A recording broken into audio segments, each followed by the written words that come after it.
Wednesday, August 11th, 2021, coming up on Roland Martin Unfiltered. Republicans, they blocked Democrat attempts to get some movement on voting rights legislation before the August recess. Now, Democrats will wait until September. The Repubs campaign, they are not waiting. They will be hand delivering their request for them to move tomorrow. I'll tell you all about that. The family of civil rights icon, Congressman John Lewis, was in town today to express their displeasure about nothing being passed so far when it comes to voting rights. Several civil rights groups are urging President Biden to end the filibuster. They plan to deliver, again, that petition tomorrow.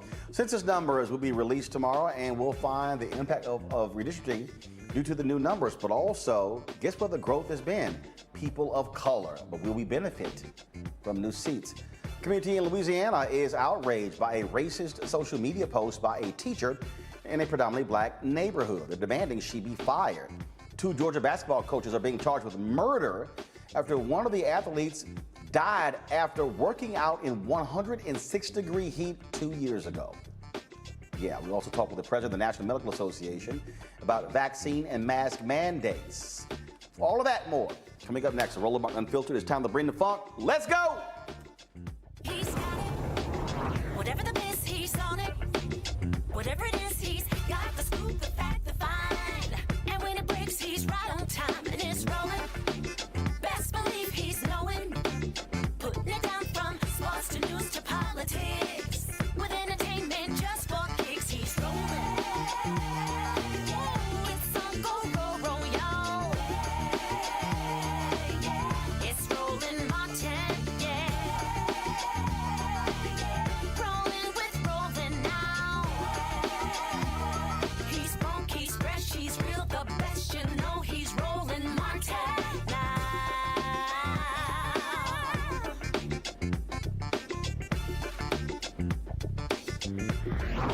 Martin. The attempt by Democrats to get consideration for voting rights before their recess got blocked by Republicans early this morning. Senate Minority Leader Mitch McConnell quickly rejected Majority Leader Chuck Schumer as he tried to bring up Senate Bill 2093, a revised version of Senate Bill 1, the For the People Act, after the chamber approved a budget resolution. Even at this late hour and before the conclusion of the session, this chamber is going to take one more step in the fight to protect voting rights in this country. In a moment, I will move to discharge the Rules Committee from further consideration of the For the People Act, a vehicle for the Senate to have a debate on voting rights. It is my intention that the First Amendment to the bill would be the text of a compromise bill that a group of senators are working on. Let me be very clear. This is a debate the Senate must have. In America today, we are witnessing the most sweeping and coordinated attacks on voting rights since the era of Jim Crow. Reactionary Republican legislatures are making it harder for poorer, younger, and non-white Americans to vote, while at the same time making it easier for partisan actors to steal an election. Well, here we go again, colleagues. We've seen this once before, and I think it's fitting that after passing this budget resolution full of reckless taxing and spending, we end the evening with an effort to federalize, take over all elections all across America by the federal government. Now, we're hearing there's going to be a substitute, but what's technically before us is as follows. After ramming through this reckless taxing and spending spree, here in the dead of night, they also want to start tearing up the ground rules of our democracy and writing new ones, of course, on a purely partisan basis. I suppose the timing actually makes sense, given the terrible votes that every Democratic senator has just cast here tonight. I can understand why their thoughts have turned so quickly to their next elections.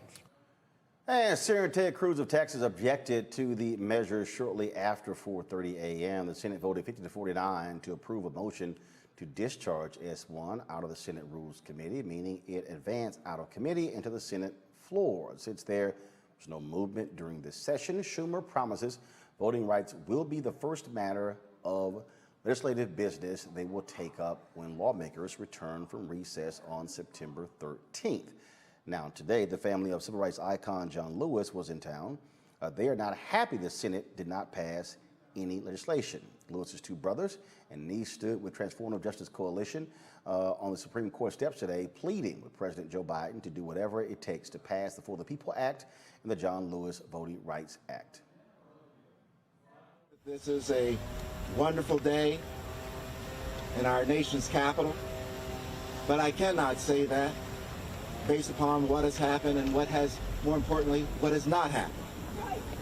What has not happened is that our Senate of the United States is not in session right now.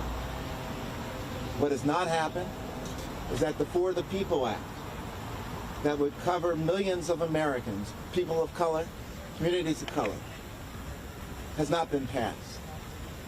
What has not happened is that what is necessary to be certain that our democracy is protected and that right to vote is protected has not happened. But one thing that I am confident of that will happen is that the American people will rise up and demand that the Senate come back into session and pass the For the People Act and to protect every American's right to vote.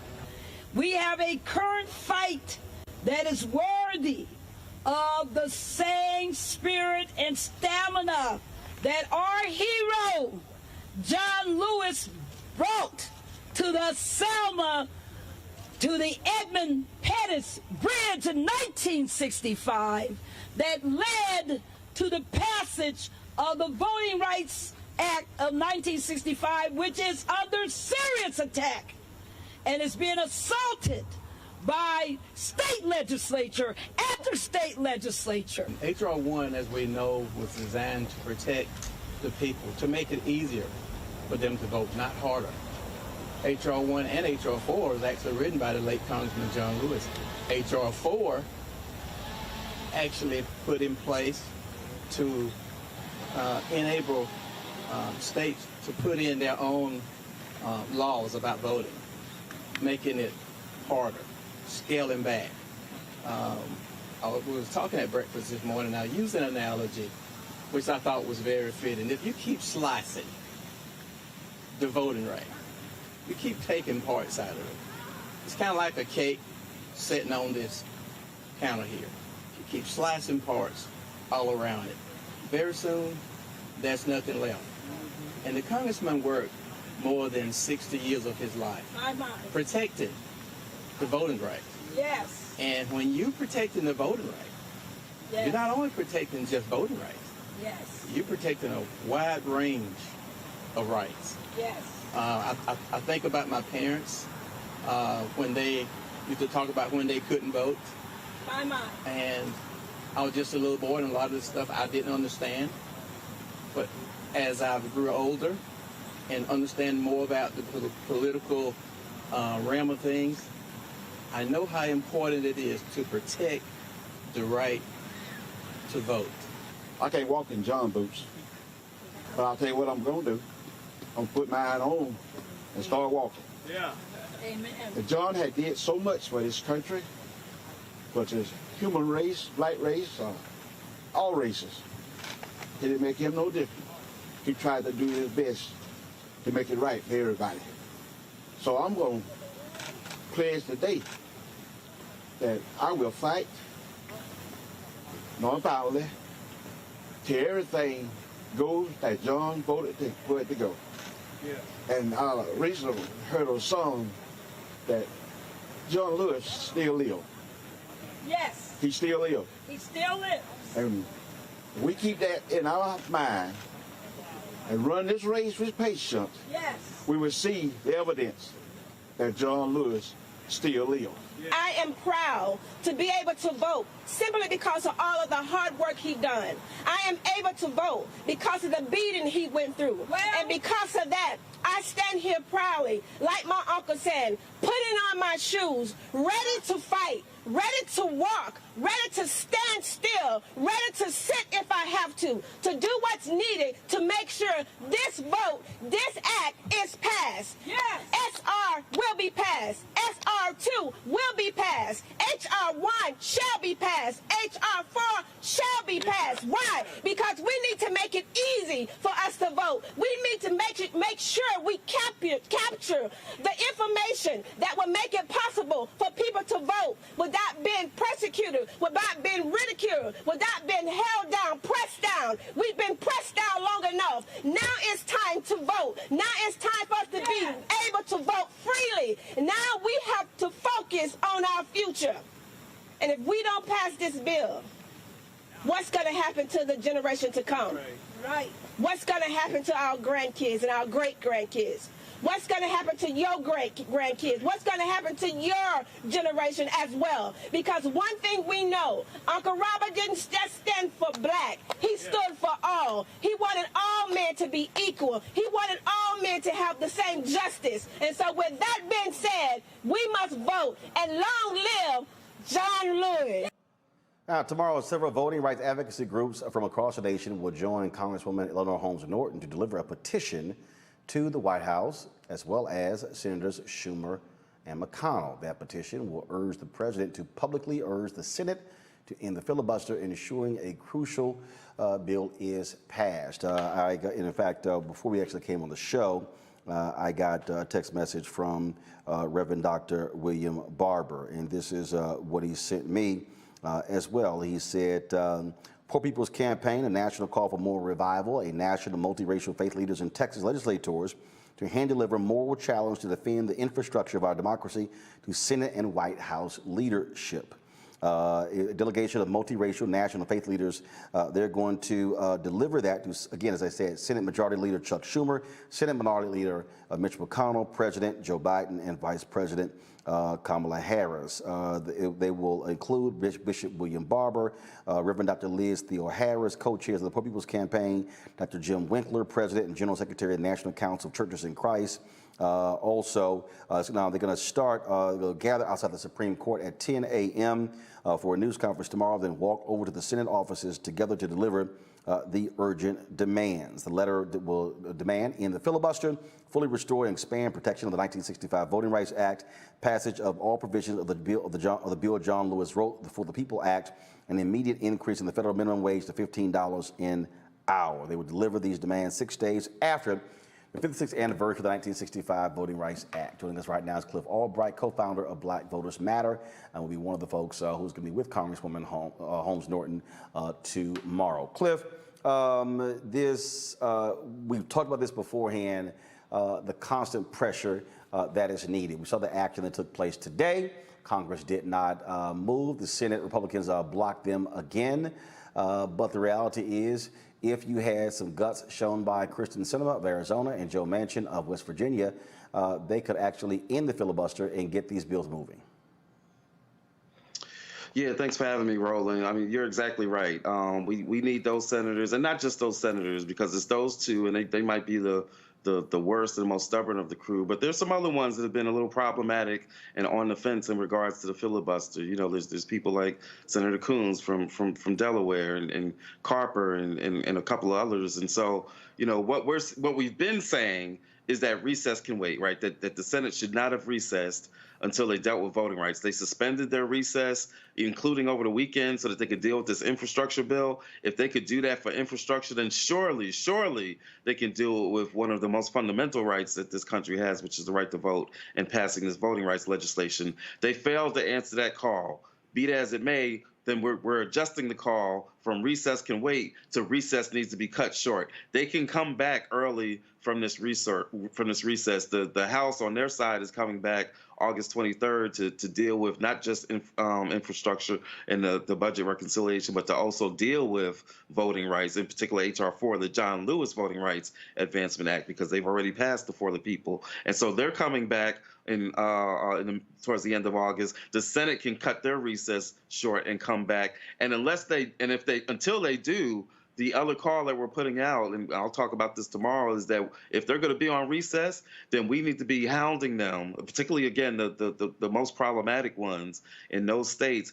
We need to be at any event that they're doing in their districts, in their states, then folks need to be there demanding voting rights and demanding that they cut recess short and come back and deal with those voting rights. It ought to get to a point where they want to end their recess because they're so doggone tired of seeing folks raising these issues with them while they're in their states on their recess. And so that's what we're going to be We'll be talking about that tomorrow. But more importantly, tomorrow is at the White House, because we're making the call and delivering these petitions to the White House saying we need President Biden to pick a side. We need him to lean in. We need him to call for them to come back from the recess and to deal with voting rights. He has got to be unequivocal at demanding and using everything he has at his disposal to get this voting rights legislation passed.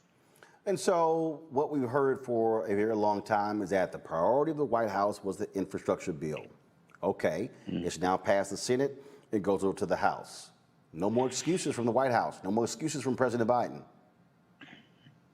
That's right. No more excuses, right? You've done your job. You held your 300 or so. We've heard that he held 300 meetings in regards to passing the infrastructure bill. There's been a fraction of that, maybe less than 1% in regards to voting rights. So we need him to keep up the same energy that he just showed for the past couple of months for infrastructure. He's got to do the same thing in regards to voting rights. But let me add this, because infrastructure is not quite yet done, right? The House still needs to act on it. And so part of what we're also going to be saying, even though we appreciate our friends over in the House, they were the first to pass H.R. 1. They've been the ones, 4 members, as you know, 4 members of the Congressional Black Caucus arrested over the past month, demonstrating for the For the People Act. So we know that they've done a lot, but we might need them to do a little bit more, because we have got to start connecting this issue of infrastructure to voting rights. The same way Congress, including Nancy Pelosi, is saying that they're not going to pass that infrastructure bill until the Senate takes action on reconciliation, the same way that she and the House are connecting those issues, we need them to connect it to voting rights. In other words, President Biden, until we get some action, and Chuck Schumer, until we get some action on the For the People Act, this cherished infrastructure bill that y'all just passed, it may not get acted on in the House. That's a call that we need to start putting out to those who are on our side and friendly on the House side. And that's the type of leverage that is needed.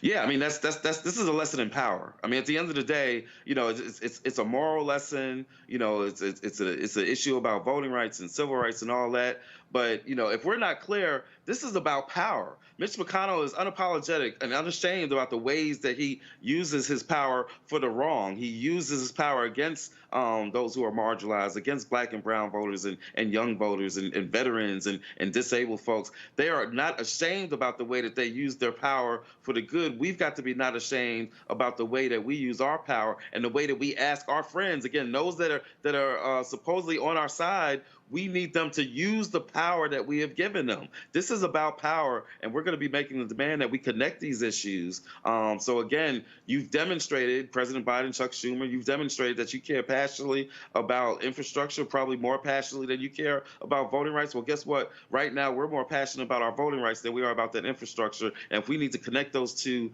and use that leverage and use that power in order to get our priorities done, and not just, it's the House's priority. They named it H.R. 1. Because it was their first priority. So if it's their first priority, they've got to send a clear message to the Senate that they're not going to move on the House side until the Senate moves on their side in regards to voting rights. The thing that I find to be real interesting when we talk about this issue, you have Senator Joe Manchin, who is pushing hard for this national voter ID.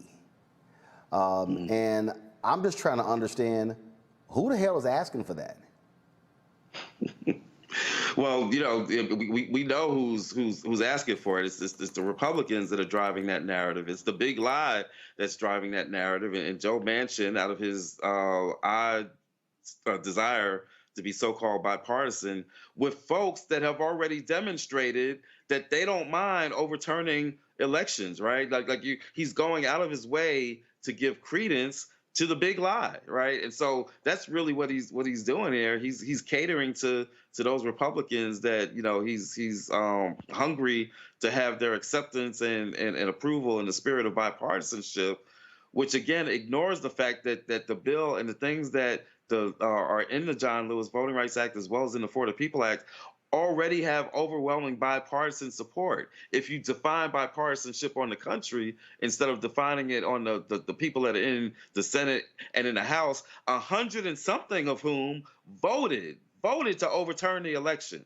You can't get bipartisanship with people that have that track record. So that's what he's talking about, and that's who he's catering to when he throws out some of these proposals in regards to voter ID, as well as when he ignores some aspects that are in the For the People Act, like the issue of reenfranchisement and restoration of the vote to people who have had previous felony convictions. His compromise proposal ignored that completely. That's unacceptable. But again, that's what happens when you have a senator who's going out of his way to appeal to those who have already proven that they have no interest in expanding access to the vote. And this is literally what he said on the Senate floor, and I'm still trying to find out where these 10 folk he keep talking about. I made it crystal clear that I do not support the For the People's Act. Over the past few months, I've worked to eliminate the far-reaching aspects of that bill and amend the legislation to make sure our elections are fair, accessible, and secure. In June, I voted to begin debate in the Senate on my amended voting rights legislation, not For the People's Act. Tonight, I'm again voting to move that process forward because I believe that we need to come together to restore people's faith in the integrity of our elections. But I do make it very clear that I will not support the For the People's Act. For example, I firmly believe that we need common sense voter ID requirements, just like we have in West Virginia, that strengthen the security of our elections without making it harder for Americans to vote. I also firmly believe that we shouldn't politicize the Federal Elections Commission, prohibit any guardrails on vote by mail, or prevent local election officials from doing basic maintenance of voter rolls. The compromise bill we voted on in June included all of these important provisions, and I urge my colleagues, Democrats and Republicans, to allow us to debate this critical issue and come up with a bipartisan solution that protects every American's right to vote. All right, so you see Republicans, actually, if y'all go back to it, if you look at the graphic there, that was the end, Republicans for voting rights. They're the ones who are championing what Joe Manchin just said there. The reason I'm laughing, I'm sorry, he keeps talking bipartisan, bipartisan, bipartisan, just for the sake of shits and giggles. Please show me the 10. See, that's the whole deal. All these media people, all these mainstream media people who keep talking to Joe Manchin because he won't come over here, they refuse to ask him, Joe, show me your 10. He can't because they don't exist. Right. And you hit it on the head. I scream at the TV every time I see one of these interviews that some of these reporters do with them, and he'll say, I think we got them. The votes are out there. The 10 are out there, and I'm waiting for them to ask the next follow-up question, which is exactly what you're asking. Who are the 10? In fact, don't even tell me who are the 10 that are guaranteed to do it. Who are the 10 that are even in discussions about this? He can't name 10. He can't name 5. He can barely name 2. But he gets away with it, and you're exactly right. I'm glad you showed that graphic, because showing that it was the Republicans for voting rights or whatever it was called, because what he is doing, he is giving Republican talking points. He is using the big lie as a talking point. Every time he talks about, we need photo ID in order to have the integrity or security of our elections, like West Virginia, there's other states that don't have any form of photo ID, and their elections are just as secure, if not more so, and have greater participation in West Virginia. So he's using the big lie. He's using Republican talking points to rationalize things like photo ID, and even you heard him talking about the maintenance of the voter rolls, which we know has been used to purge voter rolls and to disproportionately impact Black, brown, young voters, college students, et cetera, et cetera. And so he is using Republican talking points. And again, we are going to have to, because at the end of the day, we know, when he shows you who he is, then believe him, right? But we know what we've got to do. We've got to show up. We've got to support people in West Virginia, because they exist, that are trying to hold him accountable. We've got to support that process. We've got to support direct action. We've got to support and encourage civil disobedience, and not just in West Virginia, and not just in Arizona, but in Delaware, in New York, where Chuck Schumer is, as well as in at least 3 or 4 other states where there are Democratic senators that have been on the fence about the filibuster. We have got to be ungovernable, and we have got to let them see us everywhere they go, in the spirit of love and accountability, right? But we have got to have civil disobedience in order to let them know that we are serious when we're talking about voting rights. Because at the end of the day, our voting rights are connected to all these other issues that we're dealing with, including COVID, which is ravaging parts of this country. Cliff Albright, co-founder of Black Voters Matter. We surely appreciate it, man. Thank you so very much. Thanks, Roland. Bringing my panel now, Robert Patillo, Executive Director, Rainbow Push, Coalition Peachtree Street Project, Monique Presley, Legal Analyst, Crisis Manager, Georgia Fort, independent journalist. Glad to have all 3 of you here. Robert, I'll start with you. I really do get a kick out of every time I hear Joe Manchin talk. And all these folk keep saying, oh, bipartisan, bipartisan, bipartisan, bipartisan. And I just sit there and go, y'all, he lying. In fact, I was looking at, it was a tweet that Amanda Carpenter, she is a Republican, she's a commentator on CNN, and so she actually had said, that's right, she's like, you know, the 4 people act as dead, you know, Joe Manchin can get, you know, can get this thing over. He can't. He can't. He cannot bring 10 Republicans because they don't exist. Well, look, Roland, it's interesting because that wasn't a bipartisan discussion Joe Manchin was having. That was a Dixiecrat discussion that Joe Manchin was having when it comes to the right to vote. Understand what he was talking about, nationalizing photo ID. For what reason? The only point of that is to make it more difficult for elderly people to vote, to make it more difficult for poor people to vote, for the homeless to vote. Your right to vote is not supposed to be incumbent upon your housing status, which is what that would do. Maintenance of the voter rolls, what is subterfuge for is the idea of these voter purges, where you take tens of thousands of people off the voter rolls and then force them to proactively go back and put themselves back on the voter rolls. So he is talking about one step further than simply not supporting these Puerto People Act. He said he's introducing his own legislation that not for the People Act. He's making it very explicitly clear where he stands on these issues. So I think we have to get some folks together in West Virginia to find a primary challenge for him. I think the president has to exercise the maximum pressure, because even if we did break the filibuster right now, without Joe Manchin and Kristen Sinema on board and whichever other Democratic senators, it still wouldn't go anywhere, because we still wouldn't even have 50 votes if you don't have those folks on board. So I think it's going to have to be an all hands on deck situation to ensure that they understand that without the black vote, without the brown vote, they will not be in office, they will not be in a majority, and they have people ready, willing, and able to primary them. You know, and this is just where, Monique, it has to be just relentless pressure in your face with these 2. And then I hear people say, well, none of that's going to work. Okay, fine. Show me what will. Right, no, and I'm not saying that I know what will, but I am with those people who am not certain at all that the relentless pressure will get us where we need. I mean, even Cliff and I, you know, I love everything that they do, but he's looking at the numbers and counting them and saying that it's not just these 2 senators that are problematic. So elections matter, people, and even with a razor-thin majority, it is not enough for the type of assault on our democracy, the type of racism and entrenched racism that the enemy is attempting to advance forward in our nation. So we voted once, yes. I'm not amongst those who say, why would the black people vote again? You better vote again and again and again until there are more of us in power such that it removes all doubt. And that's just absolutely what is necessary here, because everything else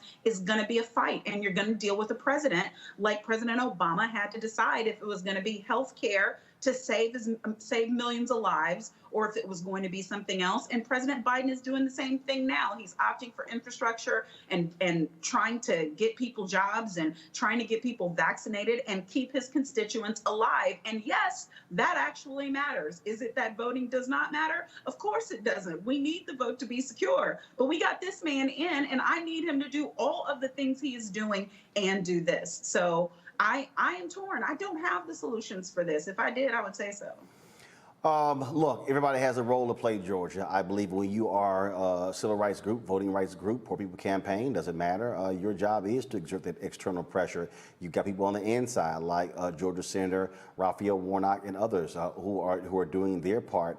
At the end of the day, you got to wear these folks down, and I don't think being quiet. I think you got to put more troops on the line to go after them. And it has to be constant. It just simply has to be relentless. And that's the thing that I think so many people who really do not appreciate the Black Freedom Movement don't understand. That was a relentless effort. They were King and Abernathy and Haidt and Roy Wilkins and of course Whitney Young. And look, they were in a constant pursuit of where can we exert the next pressure point to get the attention of D.C. Georgia, you on mute? You on mute? Different ways. There we go. Now we hear you. I was going to say, Roland, I couldn't agree with you more. And I'm glad that you brought up the historical component, because as a journalist, really trying to center our narrative in the facts of where our nation has come from in terms of voting rights. And historically speaking, when you look at the literacy test and the way that that was an obstacle to prevent Black people in this nation from being able to access their right to vote. And now that's just evolved. It's just morphed into what we're seeing play out present day. And I think having that comparison, being able to compare and contrast what happened previously in our nation to what's happening now, I think it helps American citizens, maybe who are not so much into the political scene, really see how history is repeating itself, and that this is not a matter of trying to protect voting security. This is a matter of Republicans trying to protect their power. And so they're using this as a strategy, this attack on voting rights, voting suppression that we're seeing play out right now is not about the security, right? It's about how can we maintain power? If we can't convince you to vote for us and keep us in office, how can we dismantle your right to vote? And so I do think it serves us well to examine exactly how we can apply pressure from different points. And so even if you're not in DC, even if you're not represented by some of the politicians who are leading on this issue, you can absolutely organize and galvanize in your own communities to make sure that the voting rights of those in your community are protected. Every time I hear Joe Manchin talk about, it's all about the security like we have in West Virginia. Dude, there's no evidence of all of this rampant voter fraud. It is a Republican lie.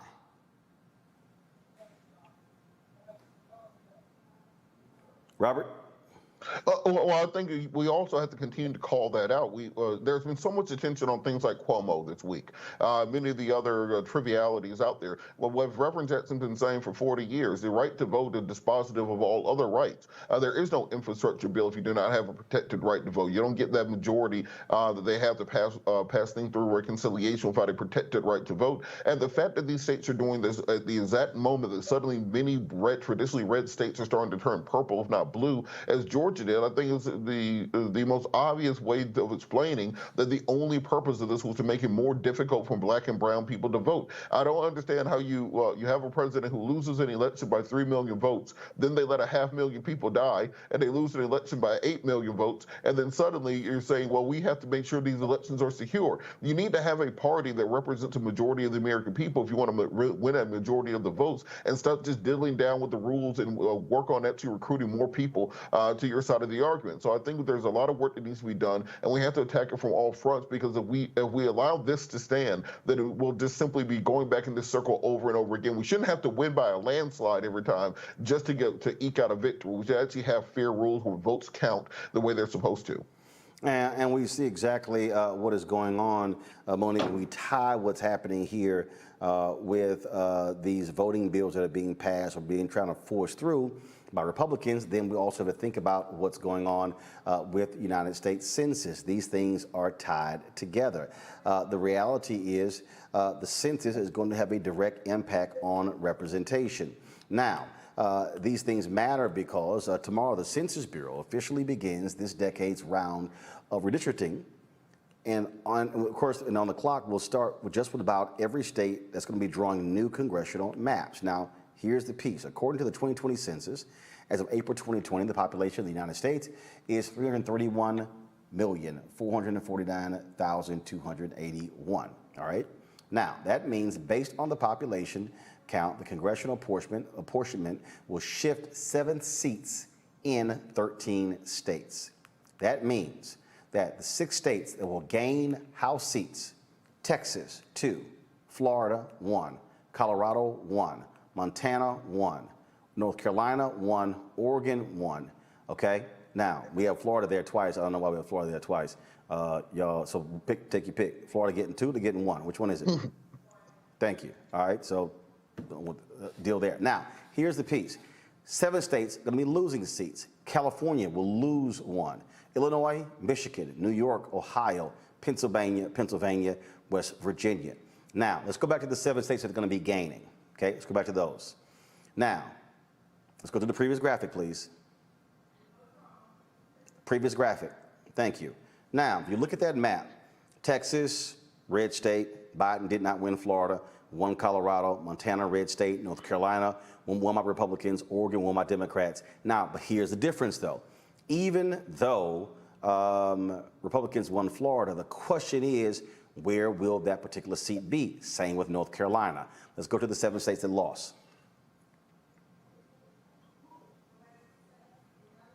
Now, California, Biden won. Illinois, Biden won. Michigan, Biden won. New York, Biden won. Ohio, Republicans won. Pennsylvania, Biden won. West Virginia, Republicans won. Same thing. This matters because it's where the loss is going to be. And so when they so whoever's in control of the state legislature, that is going to then decide what goes on. The other thing is this here. We now know that of the shift in the population, Monique, the shift in the population has been the result of largely people of color. What have Republicans been doing? Creating seats to benefit white Republicans. And so in Texas, you're from Texas, Texas in the last census gained seats due to Black and Hispanic. Republicans said, we'll gladly take those and basically elevated white Republicans, and then that's what may very well happen again. Yeah, and it's hideous. And these are the types of facts, frankly, Roland, that I believe need to be dead front in front of our people's faces, because we perish for lack of knowledge. So we have people still, even as we watch people die unvaccinated and due to this pandemic, we have people still in the face of job loss and in Texas in the face of hideous mismanagement. I mean, just a complete F of a governor. And they're still saying it's all politics and I don't like to talk politics and politics doesn't matter and they're all the same. No, they are not. That is not true. That is a lie that they are perpetuating so that we stay home, so that we do not vote, and so that we do not speak out. And so now we are literally watching as our number grows in terms of majority status, and we decrease in terms of leadership. And the only way that happens is through the corrupt grab for power. And it can only be stopped, as I said, if we are awake, if we are active, if we are standing up, if we are putting on pressure, and if we are doing everything we can to secure the vote. It really is laughable, Georgia, when you see what they're doing. And I keep saying this is all about maintaining white supremacy, maintaining white power, because they are fearing the demographic shift that's happening. Absolutely. Without a doubt. I think you hit the nail on the head. That's the essence of this fight. And so people at home sitting back watching this play out on CNN, on MSNBC, I think that they should be asking themselves before they get to the poll and find out they can't vote because their right to vote has been taken away from them. They better realize what is at the core of this fight, because I think if you go into the districts of these congressmen and women, lawmakers who are spearheading this attack on voting rights, if you go into their districts, I want to know where are the people who are pushing for them to advocate on this issue in this capacity, because I have not seen or heard in masses in the public people being concerned about an attack on voting security or anything of that matter. And so really, what is the motivation? What is the intent behind these congressmen and women who are pushing to dismantle our right to vote? And at the end of the day, Roland, you're right. It is not anything in concern of security. It has everything to do with power. And I would even go as far as to say it has a lot to do with upholding the amount of money that they're able to bring in or their stakeholders are able to bring in. Robert, the thing that, again, I think when you see what's going on here, you're seeing significant money from very rich Republican donors. There was a story I was reading in the New Yorker. They were talking about who is funding the big lie, and it showed the folks, many of these billionaires, folks who are backing them. And that's the thing. But this is so reminiscent to me of the Civil War and post-Civil War Reconstruction, where you had the bourbon class, where you had the aristocracy, where you had these rich plantation owners who were funding many of these initiatives. And there was these broke-ass folks, these poor white folks who were out there fighting on the battlefield. And I'm sitting there going, y'all don't even realize that you are fighting against your own interest. Well, the corporate class have figured out how to weaponize and commoditize white supremacy, and making these folks think that as long as you uphold white supremacy, even though you may personally be in poverty, that you benefit from that system. We have to look at what's going on the national level, and then look at Georgia as a petri dish, because that's how things normally work. 2004, we have the reauthorization of the Voting Rights Act, spearheaded by Reverend Jackson, signed into law in 2005. As a result of that, Georgia passed one of the nation's strictest voter ID laws, and indeed it was struck down in 2005 as a poll tax in the state of Georgia. Why is this important? Well, 2006 they reformed it, they put it into place. At the time, you had two previous Democratic governors, Zell Miller and Roy Barnes. You had many African Americans and Democrats elected statewide. After that new voter ID law went into place in 2006, you did not have another Democrat or African American elected statewide for more than a decade thereafter. And because of that voter ID law, they were able to get control of redistricting in 2010 and 2011, and were able to put Democrats in a permanent minority through gerrymandering and packing districts. And despite the fact that Georgia is a state that's 35% African American, there's a constitutional majority for Republicans in the House, the Senate, and every single statewide elected office until Warnock and Nassau. So this is why when we say these fights for voting rights are so important, because they are not just one big swing. It's a systematic effort over the course of years, over the course of decades, to overhaul and take control of American elections against the will of the American people. They always talk about defending and upholding the Constitution. There's nothing more deleterious to the Constitution and to Western civilization than these attacks on voting rights. Look, these things are happening. They're in our face. People need to understand exactly what's going on. And so we're going to keep folks apprised of this. We're going to keep the pressure going. All right, folks, got to go to a break. We come back. More on Roland Martin Unfiltered. We'll be talking about, of course, what else is happening, on Capitol Hill. The battle there continues. We'll also talk about this drama in Louisiana, and then we're gonna show you some crazy-ass white folks in Tennessee who were threatening. Listen to me, threatening doctors who testified about the importance of mask mandates. These people are nuts. You're watching Roland Martin Unfiltered. Back in a moment.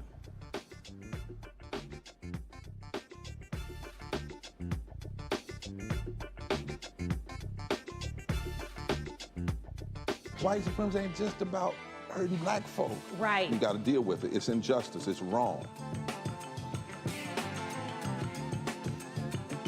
I do feel like in this generation, we've got to do more around being intentional in resolving conflict. You and I haven't always agreed. Yeah. But we agree on the big piece. Yeah. Our conflict is not about destruction. Conflict's going to happen.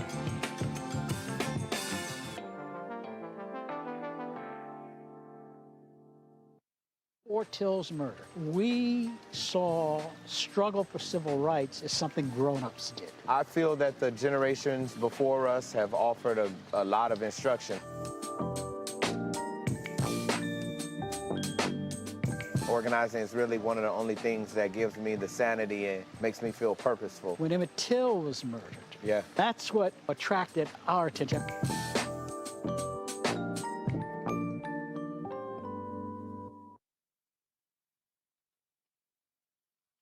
Hey everybody, it's your man Fred Hammond. Hi, my name is Brescia Webb, and you're watching Roland Martin Unfiltered. Ow. Well, I like a nice filter usually, but we can be unfiltered.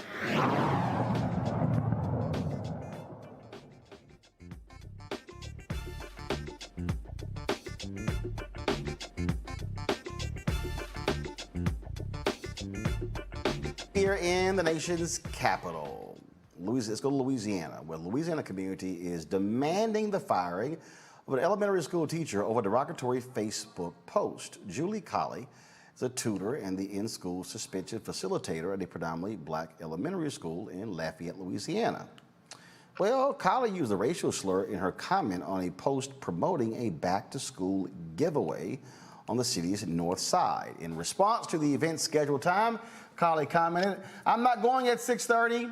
Cameron Street, that's Niggerville after dark, LOL."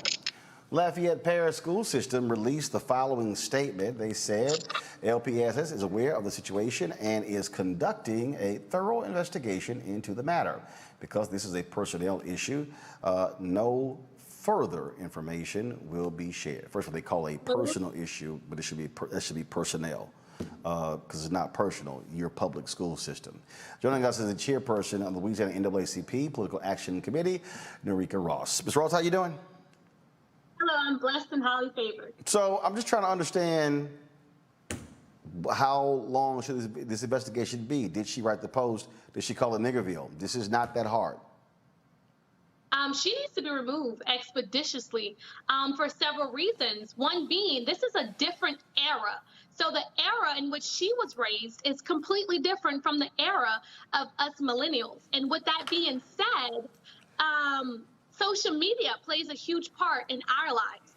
And with that being said, we don't know how many kids or how many students may have seen that slur, Niggerville. I mean, that's absurd.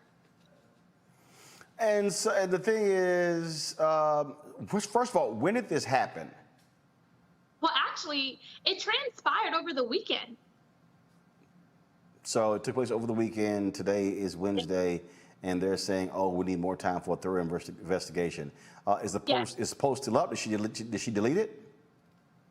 Well, I heard rumors that she claimed her account was hacked. Or then I heard another rumor that one of her relatives utilized her device and made that comment. And that, honestly, that's something you would anticipate someone to say, either their account being hacked or a supposed relative, that's a typical lie. Well, and again, that's always the, "Oh, I've been hacked." Oh, so that's the only comment they made. So if they hack you, they made no other post anywhere else, just this particular one here. Exactly. And out of all the people in the United States, they choose this individual, and they also choose that individual to make a racial slur on a post in regards to our community. Yeah. What have you been hearing from parents? Well, honestly, as a Black mom, as a mother with two African American kids, honestly, I would not want to bring my kid to that school until that teacher was removed and they do a thorough investigation to see if there's any other like-minded individuals who have poisoned the minds of our most vulnerable, which is our youth and our African American youth at that. Well, we certainly be watching and see what happens here. It's inexplicable that this just sort of happened, and then it was just sort of happenstance. And so, let us certainly know what happens in the future. Absolutely, and the superintendent, Miss Irma Trosclair, needs to do her part. Okay. All right. We appreciate it. Thanks a lot. Have a blessed one. All right. Let's go to Georgia, where two basketball coaches are facing murder charges. On August 13, 2019, Imani Bell collapsed during outdoor basketball drills. The heat index that day, folks, was 106 degrees. 106 degrees. Now, what was interesting in reading this particular story is that they were outdoors for basketball drills, but basketball is played inside. Also, what we heard from the account is that they were forcing them to run around the track, run up a hill, and that one of the coaches was walking along with her and started running along with her to encourage her. Now, there are actual rules in Georgia that prohibit external or outside activities when the heat index is 95 degrees or higher. Why were they outside when it was 106 degrees? In a moment, we're going to be joined by the family attorney. I want to go to Robert. Robert, you're there in Georgia. This is one of those things here where it is beyond sad that a family loses a child who is trying to play basketball over working out, over conditioning drills. Again, as I said, the rules are clear in Georgia. If the heat index is 95, above 95, you don't go outside. It was 106 that day in Georgia. You're absolutely correct. And I think this is why we have to have these safeguards in place and why we have to ensure that these people are punished, these people are prosecuted for what they did to this young child. Because quite frankly, there is this sometimes old school mentality that you're supposed to get out there and sweat and struggle and suffer to build character and treat you how to overcome adversity. No, science is science. And a young person's body cannot handle a heat index of that nature. Also, each individual has their own capacity for cardiovascular exertion. So I think that it is a good sign that we're actually seeing educators and other individuals be prosecuted for these sorts of things, because we cannot afford to lose a single young person or a single person in general to these sorts of excesses in this mentality of the past. You know, it was Georgia. As I saw this story, I mean, I just couldn't help but shake my head. Thinking about these coaches again going through these conditioning. And I'm still perplexed going, why the hell are you outside? Basketball is played indoors. You can run laps inside. You can run wind sprints inside.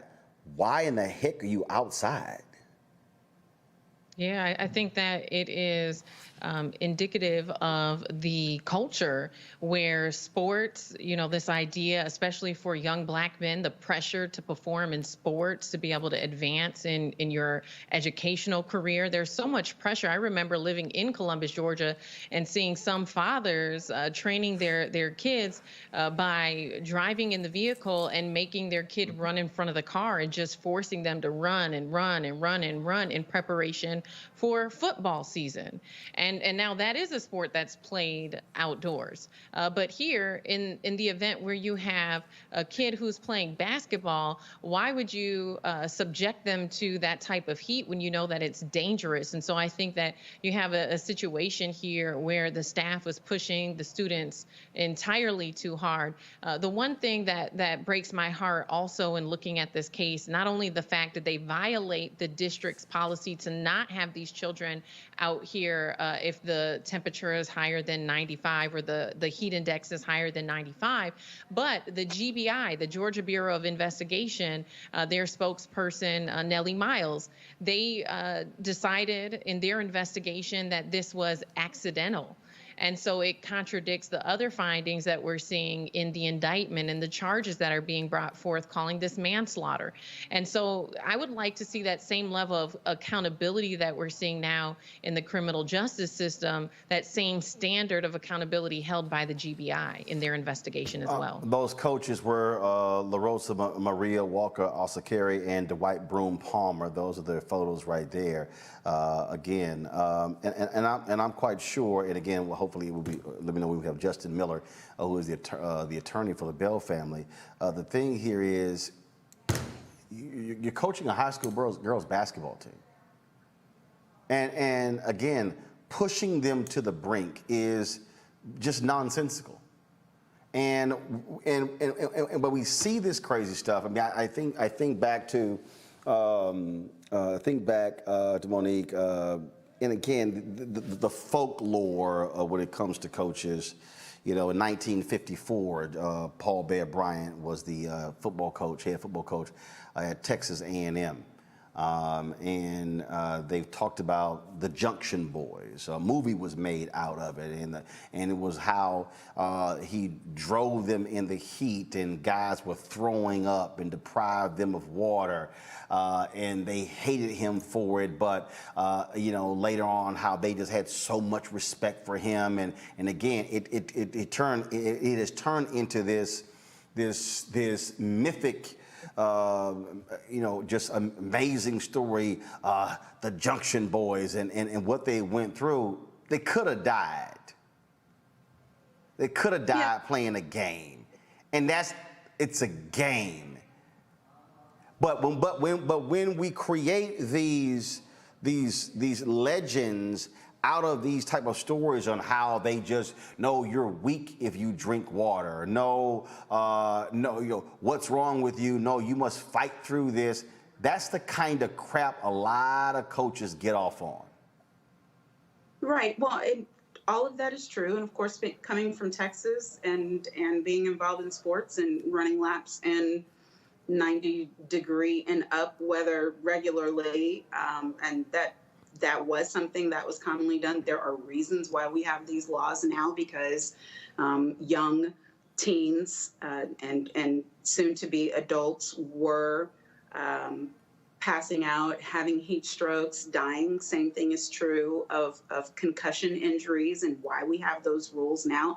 But I mean, Roland, look at other folklore. Look at pledging.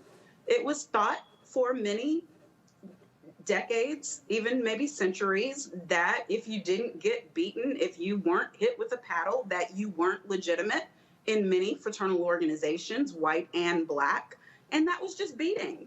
So that's dumb as hell. And there are still people who think that today, and they will make light of, oh, you skated through because you didn't get beat. Man, kiss my ass. Yes, and so I think that as a society, as a civilization, become more humane in the way that we treat ourselves, our students, our colleagues, our children, our spouses, the rules then, the laws then that are in place have to be such that they support their enforcement. I agree exactly with what Georgia said. We need to see it followed up such that there is no skating when these laws are broken, because people's lives are at stake. I still don't quite get these crazy folks when they talk about the beating. I've made it clear. Another dude my age beat my ass over some letters. Somebody getting their ass whooped. Justin Miller, he is the attorney for the Bell family. He joins us right now on the phone. Justin, glad to have you on Roland Martin Unfiltered.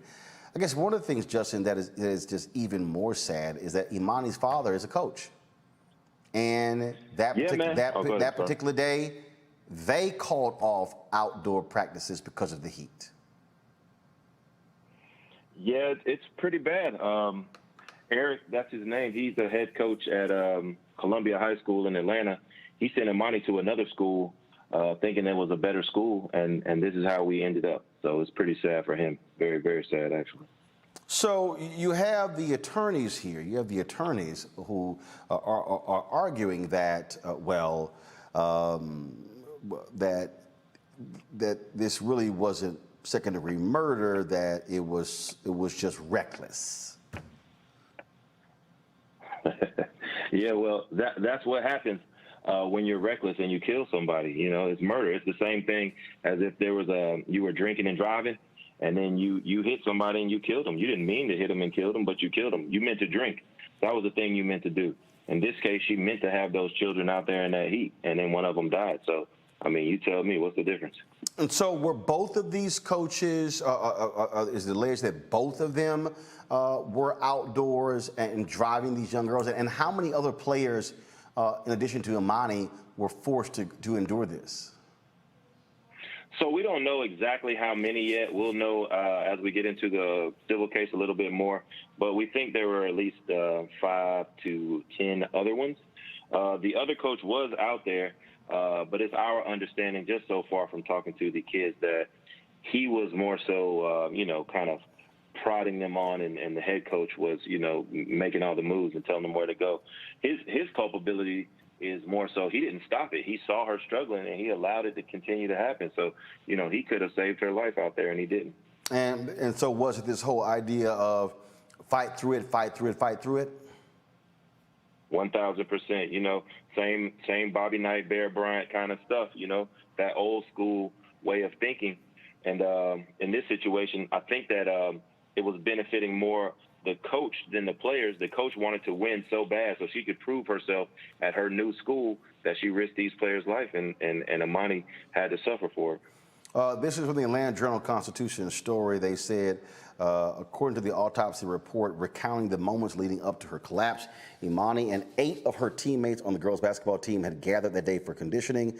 They were told to run up a hill, perform jumping jacks, and then come back down the hill. But Imani struggled, and coaches, noticing she was lagging, encouraged her and provided water. The players ran a quarter-mile lap around the track and then were instructed to run a set of stairs. Imani tried to run with her teammates, but settled into a fast-paced walk with the coach walking at her side. When she arrived at the stairs, Imani began pulling herself up by the railing. And then it says a coach was with her, encouraged her, and may have physically assisted her up the stairs. As Miss Bell neared the top, she leaned into the rail and then went limp. Sounds like torture to me. It sounds exactly like torture to me. They're driving them like cattle in the 100-degree plus heat. I mean, these are little girls. First and foremost, these are not professional athletes. These are young ladies. And, they want to please their coaches. Imani was taught to listen to authority and to try to listen to coaches and do what they say. And it ended up getting her killed. So, I'm definitely teaching my kids something different, because we're not going to have that. It is certainly sad. 16 years old, and this happened 2 years ago. She should have been celebrating her 18th birthday. Her birthday is the 13th, correct? Well, the 13th is her death day, not her birthday. I'm sorry. No. According to the story, her mom had a birthday. According to the story, her mom had a birthday. What was it? A couple of days ago. Yeah, about 4 days ago. That's the sad part. Her brother's birthday was right before that too. So this year, around this time, every year they're gonna have to deal with that, and those feelings are gonna have to come back up when it's supposed to be a happy time. Yeah, according to this article here, according to the father, my wife's birthday was a couple of days ago. Imani's death day is August 13th. It's just a time of grieving. So certainly sad there as well. Justin, thank you so very much for joining us. Roland, thank you very much for having me. All right then, folks. We've got to go to a break. But before we go to a break, Seat.com, we are partnering with them, of course. We appreciate their support right here on Roland Martin Unfiltered. Check out a couple of their products that you can take advantage of. And you're watching us on Seat. What's going on? This Quavo Huncho. Right now you in the Huncho's world. Please let the music play.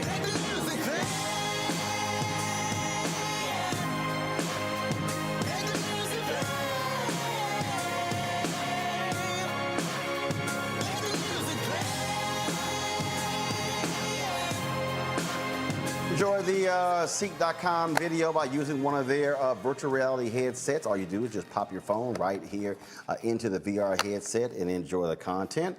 You can also take advantage of their 360-degree headphones.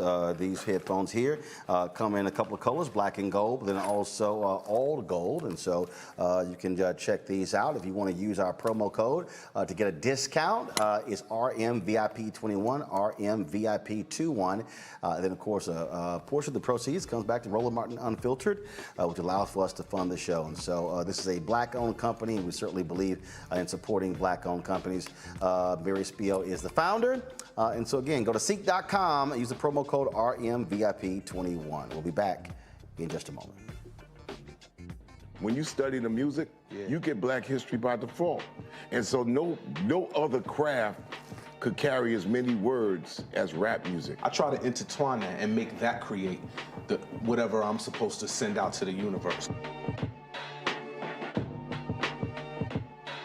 A rapper, for the longest period of time has gone through phases. I love the word. I hate what it's become, and to this generation, the way they visualize it. Its narrative kind of like has gotten away and spun away from, I guess, the ascension of Black people.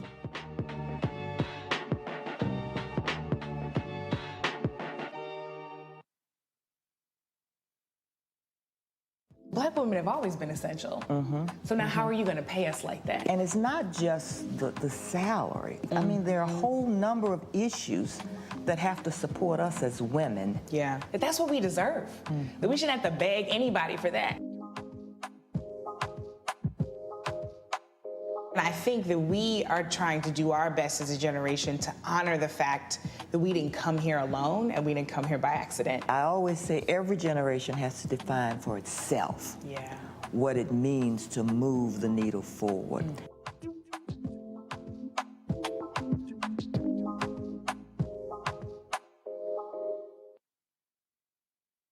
Hey, I'm Cupid, the maker of the Cupid Shuffle and the Wham Dance. What's going on? This is Tobias Trevelyan.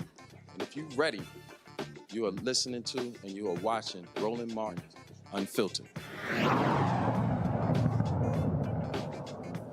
Folks, as of today, there are nearly 37 million reported COVID cases in the United States. 634,698 people have died. Right now, there are only 16 U.S. states and territories with mask mandates.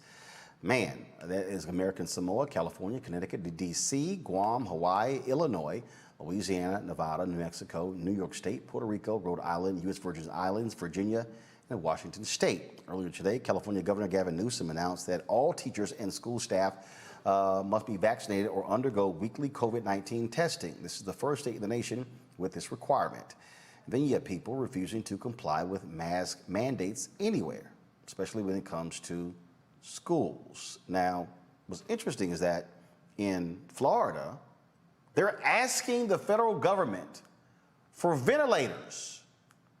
Yeah, ventilators, while DeSantis, the governor, Ron DeSantis, is telling school districts, I will withhold the money of the pay of superintendents and school boards if you have a mask mandate. Now, here's what I find to be interesting.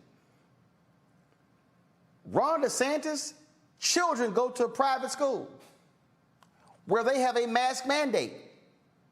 Senator Ted Cruz of Texas, Ted Cancun Cruz, whining and complaining, his kids go to the private school where they got a mask mandate. So the mandates are good enough for their children, but they want to tell public schools, no, you can't. Joining us now, Dr. Rachel Villanueva, Vice President of the National Medical Association. Glad to have you, Doc, on the show. It has to be just nerve-wracking to look at Florida asking the federal government for additional ventilators because their numbers are blowing up.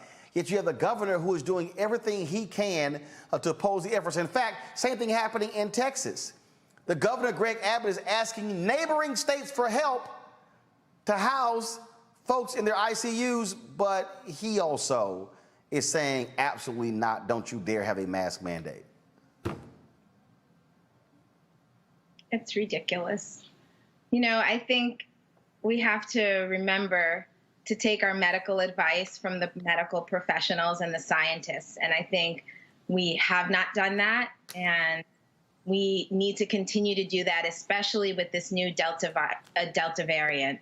It is extremely aggressive, easily transmissible, and it's really a different virus than what we dealt with initially last year. And so I think even though everybody is tired, we are all tired, healthcare professionals are especially tired, but we really need to remain vigilant, and especially for our community. We were disproportionately impacted when COVID came around and we didn't have a vaccine. Now we have safe and effective vaccines, and our community is really underrepresented and not taking the vaccines. And so that's really where our push needs to be right now. We need to vaccinate our communities to keep them safe and keep them healthy, keep them out of hospitals, not needing a ventilator. And we also need to do that to keep our most vulnerable population, our children, protected. All those children that actually can't take a vaccine, the under 12 at this point. We need to vaccinate adults and all those who are eligible, so all those 12 and over. We need all of those individuals to be vaccinated to help protect. Really, it's just to protect society. It's a public health crisis, and I think we need to remember that. And again, you're seeing this battle. Today, YouTube suspended the account of Senator Rand Paul of Kentucky because he put out a video saying masks simply do not work. Well, we know that's not true. So, this is the type of misinformation and disinformation that really is affecting really our community disproportionately. If you look at the numbers of people who are vaccinated, it's overwhelmingly 2/3 of those individuals are white. And our community, I think, is about 9% of individuals who are vaccinated. So I think it's really important that really vaccinations are our primary goal. That is number one. But those mitigation strategies, using a mask, especially when indoors, social distancing, those things are really still very, very important. All those public health measures are very important. We really can't listen to individuals who don't have the interests of our communities at heart. We really need to listen to our trusted messengers, our physicians of the National Medical Association. Those are the doctors that take care of you every single day, that take care of our Black and brown communities. Those are the people we need to listen to. We don't need to listen to anybody that doesn't have our interests at the forefront. For folks who don't know, National Medical Association is the largest organization of Black physicians.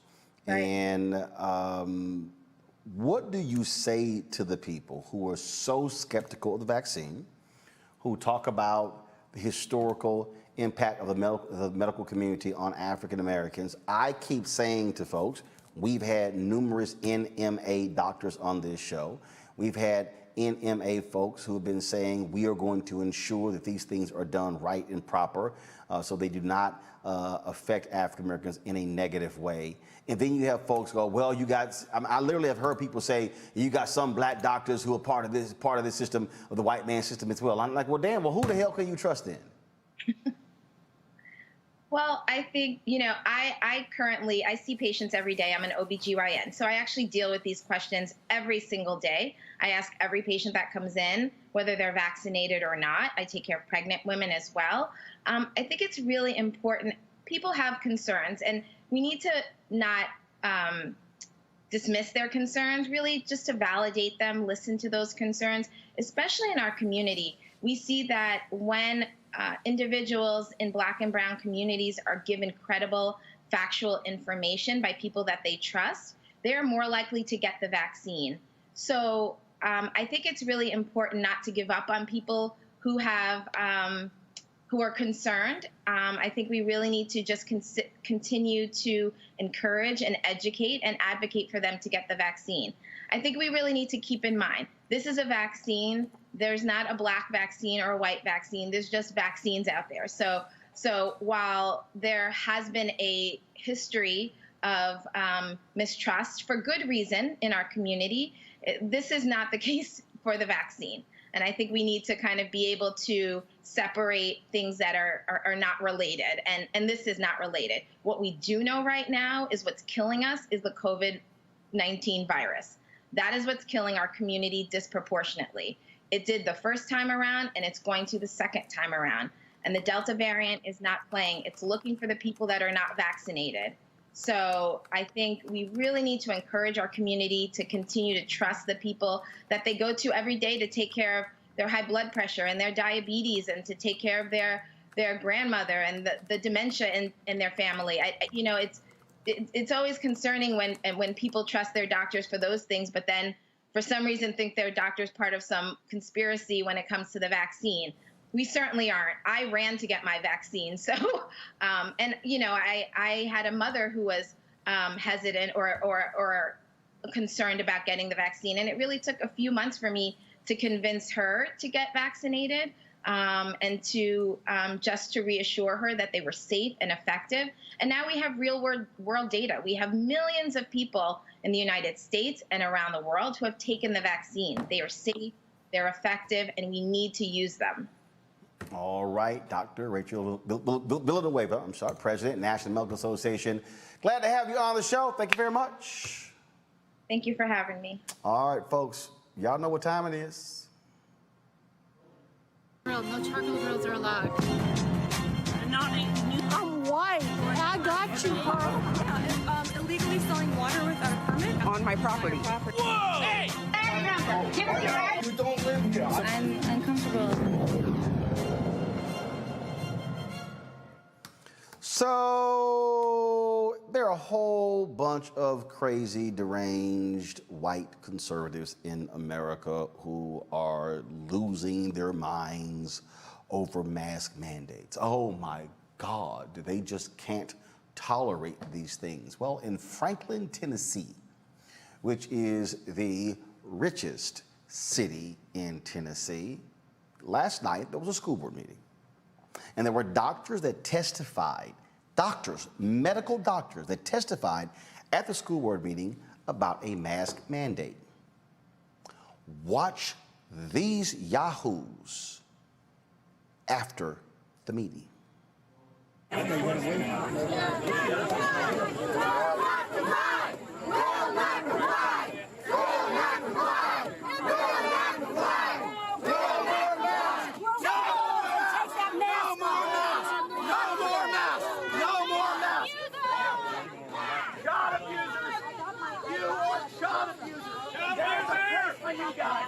But the woman, the credit of the person. Everybody's taking notes, buddy. Keep that little smug. Yeah.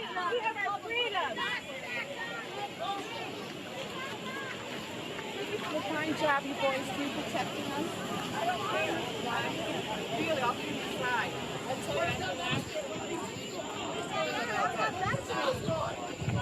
Put it back on. Put your mask on. Kids stuck in that bacteria. How you like that?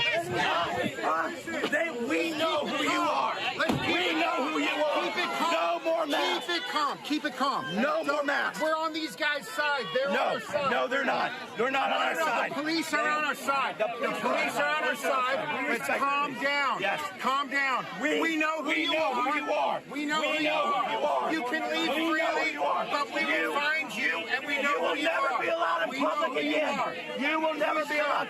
You never let him be allowed in public again. Hey, sir. I know who you are. Let him out. Let's let him out. Let him out. You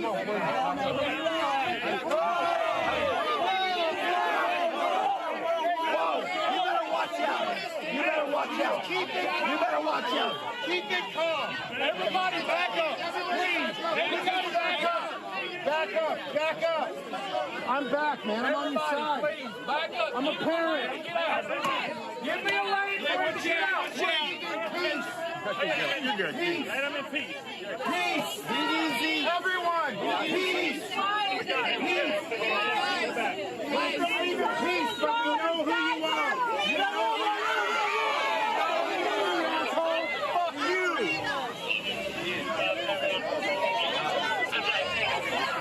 Folks, did you see that? That was a reporter for the Tennessean. Her name was Allison. She posted that video. We'll get a full name in a second. Natalie Allison, do you hear them saying there, Georgia, we know who you are? We're coming after you?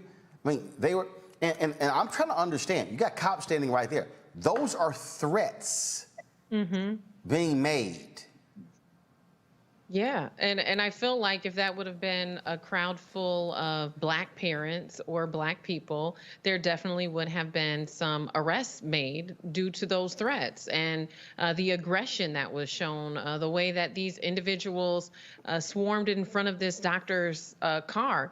And, you know, to me, it just makes me wonder, you know, what is it about wearing a mask that make these people this angry? And on the other side of that, I'm absolutely terrified for parents who have children under 12, as we are seeing employers now requiring parents to go back to work. That means that little ones are going to be back in daycares. They're going to be in preschool. They're going to be in kindergarten, first grade classrooms. And so what's going to happen then when you have groups of small children who are not vaccinated and potentially are exposed to the virus? I mean, I think, are starting to see the ingredients for a huge disaster. And not only do we have to try to mitigate the exposure that our children are going to be at risk of going back into the classrooms and going into daycares as parents go back to work, but now we have to figure out not only how to combat the virus, but how to combat white supremacy, Karenism, et cetera. So we're fighting a lot here, and you know, it's just unfortunate that we can't count on the law enforcement who were clearly there to do their job and enforce the law. I mean, that is beyond sick, Monique, and apparently they were there at the behest of this idiot right here, Clay Travis of Fox News. He was one of the, matter of fact, I'm going to play this video. This is this idiot, Clay Travis, again, Outkick, Fox News, a white male conservative. This is the guy who Jason Whitlock partnered with when he left Fox Sports. That gives you an indication how trash Jason Whitlock is. But this took place, and it was Travis who ginned this all up. I called him an asshole on Twitter. I have no problem saying it again, because this is what happens when you're trying to become the next Rush Limbaugh. Good evening. I'm Clay Travis. I have 2 kids in Williamson County Public Schools, 5th grader and a 1st grader, and you all should be ashamed of the choices that you are about to make. We teach our kids that facts matter. That's why they go to school. The facts are these: masks don't work. There isn't a single scientific data that has ever proven that masks work. Also, let's talk about risk analysis, which is the key. I feel bad for all these people walking around in masks, engaging in cosmetic theater, thinking that they are making a difference against COVID. They aren't. Here's the truth. Our kids, under 25-year-old, 1 in a million chance that they are going to die of COVID. They are more likely to be struck by lightning. They are more likely to be struck by lightning. They are more likely to die of the seasonal flu. Have any of you ever mandated masks for the seasonal flu? Well, shame on you, because every kid in Williamson County schools has been under more danger from the seasonal flu every year than they are for COVID. I would tell every parent here, don't let your kids wear masks.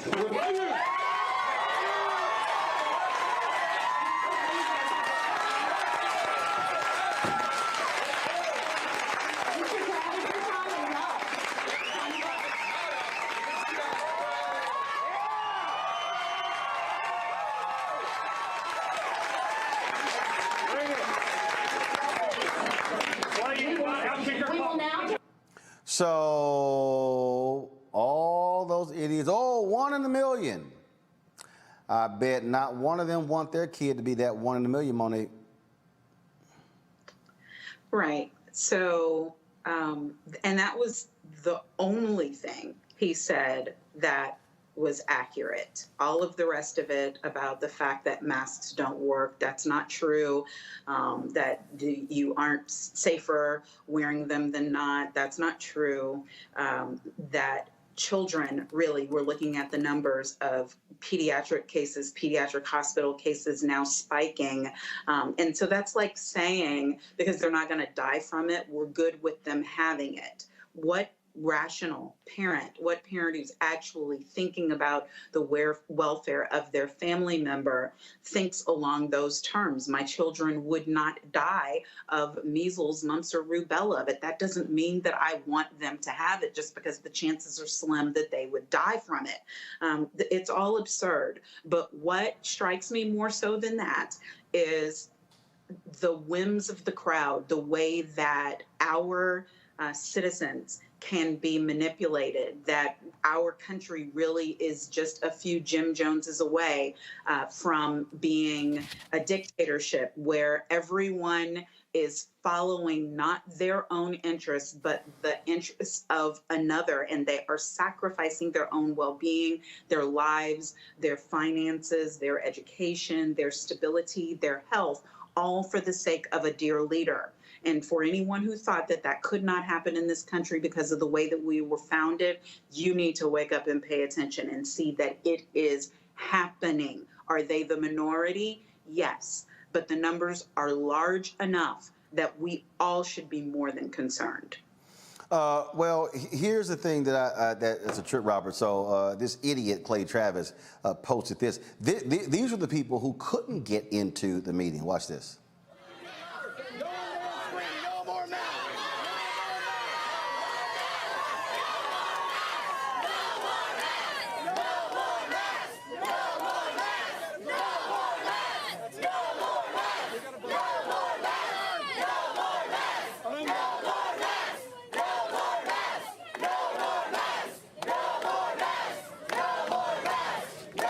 Well, Robert, I sure hope none of those rich white folks in Franklin, Tennessee, have to bury their children because of their sheer stupidity.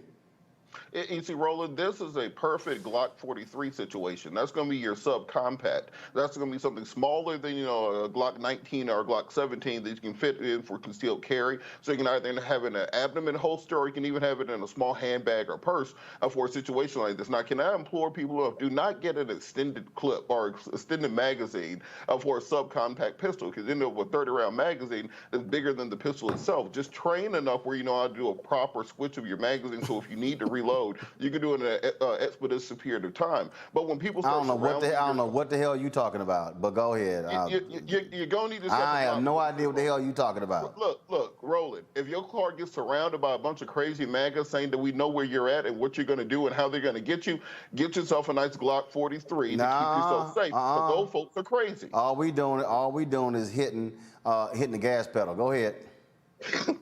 Well, I think it's hold on. I'm just saying, surround my big ass Navigator. Okay, trust me.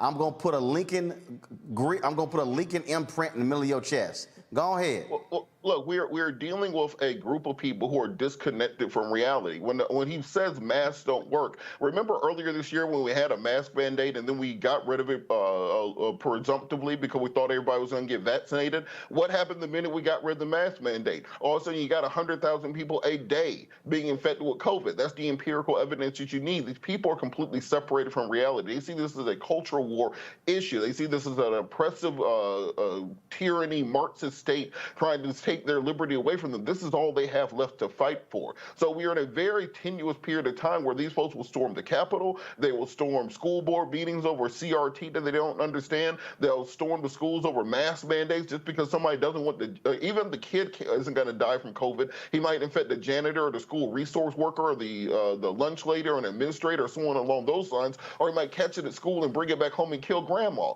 So these people are disconnected from every bit of reality or objective fact, and we have to make sure we are prepared as a community in case these folks get another January 6th in mind now on a national level. I'm telling you, I'm just looking at these crazies here, and that's what they are, and I am happy to see Georgia. I am happy to see school districts. The Houston Independent School District, the Dallas Independent School District, the Austin Independent School District, Broward County in Florida. I'm happy to see these school districts telling Governor Greg Abbott of Texas and Governor Ron DeSantis of Florida to go to hell when it comes to them and their mask mandates. They're saying, no, we're going to require it and take your executive order and shove it. Yeah, I think it's the smartest thing to do in order to keep our children safe. And we know, historically speaking, just because something is legal doesn't mean that it's right. And so even though we can't count on some of our governors and mayors to do the right thing, parents need to lean into the fact that they have a choice. They have a choice to homeschool. They have a choice to request distance learning, but also a choice to speak out. And so I am glad to hear some people speaking up against this crazy rhetoric that it looks like so many people are getting behind. And what it tells me is that white privilege is important to so many white Americans, and this to me is white privilege, not at its finest, but definitely on full display.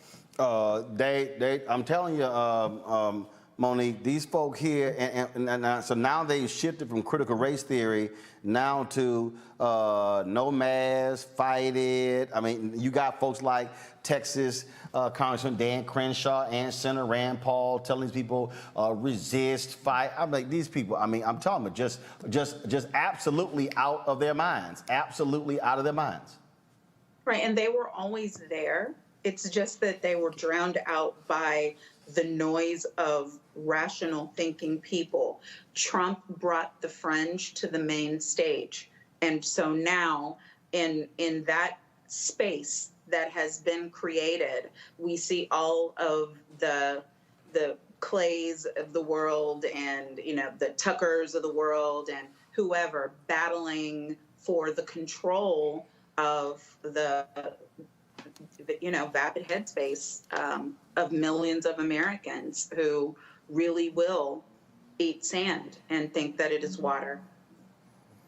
Yeah, and see the thing, Robert, these people are so dumb and gullible. They don't even realize that people like Clay Travis, all they're doing is trying to build their name off of their sheer ignorance. I mean, that's the other deal. Well, then just think about it logically also. If you're working for Fox as a journalist, you're vaccinated. They sent out an email a couple weeks ago. You got to be vaccinated to come back to work. Not just vaccinated. They have not been in the facility. That's why when you watch these shows in the 5 boxes, because they ain't on set. And then if you are in studio, you have to wear a mask the entire time you're inside. So while you're going to these poor rural communities, telling them to fight back against these oppressive mask mandates, when you're doing your job and getting your paycheck, they're ensuring they're following every health and safety protocol, and you're completely inoculated. It's the worst case of demagoguery that I think we see often. About a month ago, Tucker Carlson did a commentary where he said if you see a child wearing a mask, that's child abuse. Call the authorities on them. And you heard at the beginning of that clip, somebody said, well, if a child has to wear a mask, that's child abuse. They are repeating these messages they hear in conservative media. They've been completely bought and sold into these conspiratorial ideas. They believe that the vaccine gives you microchips. They believe that the mask are a sign of totalitarianism. They belleve that critical race theory is teaching kids to hate white people. These are a very dangerous group, and we have to work on counter messaging them to hopefully bring some of them back to reality, but we just need to be prepared for the remainder. Crazy and deranged. All right, folks, got to go. Which for Robert means shoot them. Go ahead. Which for Robert means shoot them. Monique, I'm telling you, if you don't want the Glock 43, Monique, you can get a Taurus. It's about half the price, either a G2C or a G3. It fits perfectly on everything. It's great for even jogging. You go from countermeasures such as talking, like messaging, into recommending my Glock. Like, isn't there anything else available? Look, you go out there. You go out there and figure it out. I, on the other hand, I ordered some ammo while we were talking. Okay. Lord have mercy. All right, y'all. I got to go to a break. We come back, a few headlines, but before we go to the break, please support what we do here at Roland Martin Unfiltered. Remember, every dollar you give goes to support this show and what we do. Of course, we've got some fantastic things that are coming up. I'll be broadcasting a special edition of this show on Sunday from Seth the Entertainer's golf tournament in Los Angeles. Folks, it's going to be an amazing show. It's going to be 9 p.m. Eastern when we actually start. trust me, you don't want to miss it. And then on Monday, mark your calendars. We will not be live at 6 p.m. Eastern. We'll be live at 8 p.m. Eastern because we'll be live at 5 p.m. LA time from his golf tournament, from the VIP after party, after the round of golf on Monday. Trust me, we're going to have all sort of celebrities coming through to that show. Join our fan club. You can give. It's very simple. We do not charge you a minimum amount. There are some people who do subscriptions. We don't do that, because there are people who simply can't afford a set fee for a month. And so there's some people who have given $1, $5, $10, $20, $25. We ask $50 each for the course of the year. That's $4.19 a month, 13 cents a day. And just so you understand how important that is, our fan base last year gave $672,000. That is what allowed for us to be able to buy the additional cameras, the Canon C300s, allowed us to be able to buy our live view unit. And I'm gonna just show you this right here, folks, because again, I'm a firm believer in showing y'all what we pay for, which is why when you support us, I've showed you before. So live view is a company. I'm tearing something up. LiveView is a company that makes these devices here, and so this is their LiveView LU800. Okay, when we're out there broadcasting on the road, folks, guess what? ABC, NBC, CBS, they have these as well. This is the top of the line. We actually have 2 of them. And so this, of course, is important. So when we broadcast from Austin, from the March, we were using this here. I'm gonna grab the other one. We were broadcasting from LA, we were using these here. And so just so you understand, these things have a monthly fee, but also here are 2 units. These are $20,000. The rack unit, for us to be able to see it, is around $40,000. And so just so you understand in terms of what these things cost, and so then you have the monthly fee as well that we actually pay. And so you can support us via Cash App, $RM Unfiltered. PayPal is R Martin Unfiltered. Venmo is RM Unfiltered. Zelle is Roland at RolandSMartin.com. It's also Roland at RolandMartinUnfiltered.com. And so I'm always being real clear, sharing with you in terms of what we are doing. Let me shout out my man, Jim Jones, who's on the show yesterday. And Jim gave us a $500 donation yesterday, so I appreciate that, Jim, and you supporting the show. Thank you so very much. And so I'm going down here. Let's see here. I'm going down. There's some other people. You know what? So when I come back at the end of the show, I'm going to read some of the names of the people who have given to us today. So if you give to us via Cash App, PayPal, Venmo, or Zelle between now and when we end the show in 15 minutes, I'm going to give you a shout out no matter how much you give. Normally I do $50 if you give. I do the shout outs. But everybody who gives during the show, we will do that at the end of the show. And so I'll give you a personal shout out. And so we'll do that after the break. We'll be back on Roland Martin Unfiltered. George Floyd's death hopefully put another nail in the coffin of racism. You talk about awakening America. It led to a historic summer of protest. I hope our younger generation don't ever forget that nonviolence is soul force. Priceless.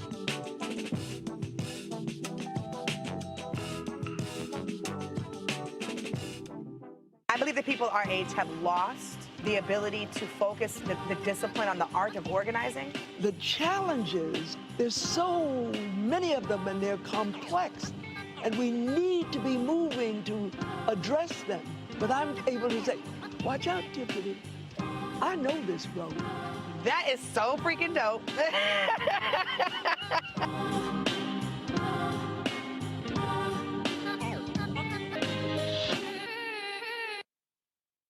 Hello, everyone. I'm Godfrey, and you're watching Roland Martin Unfiltered. And while he's doing Unfiltered, I'm practicing the wobble.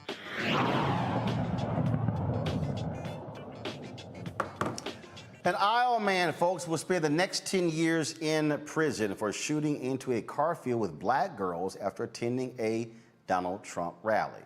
In December, Michael McKinney got into an altercation with the teens and surrounded the teenager's car with other Trump supporters. The car backed up, hitting a pickup truck. McKinney fired into a teenager's car, injuring one of the girls. In June, McKinney pleaded guilty to intimidation with a dangerous weapon and willful injury. In court on Monday, he apologized to the girl he shot, saying he used poor judgment that day. Really, Robert? I've read this case multiple times and don't understand how he avoided an attempted murder charge, or at least a second-degree murder charge, reckless endangerment, negligent discharge, all sorts of other things. These are the lowest, they made it seem almost like it was an accident. He can say, oops, my bad on it. We got to understand that these crazy and deranged people are out here. They are whipped up on a media sphere that tells them that they are the victims and they are fighting back to save their civilization right now. And so we also need to look at these prosecutors and find out what kind of deals they're cutting with people, because he needs to be doing some very serious jail time. I know brothers who were doing 5 and 10 years over weed, and he's shooting into cars, and they're talking about negligent discharge of a weapon. I think the charges are ridiculous. Monique, this is, I mean, again, this is the sort, these people, and I love these people who say, oh no, the more places we have guns, the safer we are. Not from these idiots.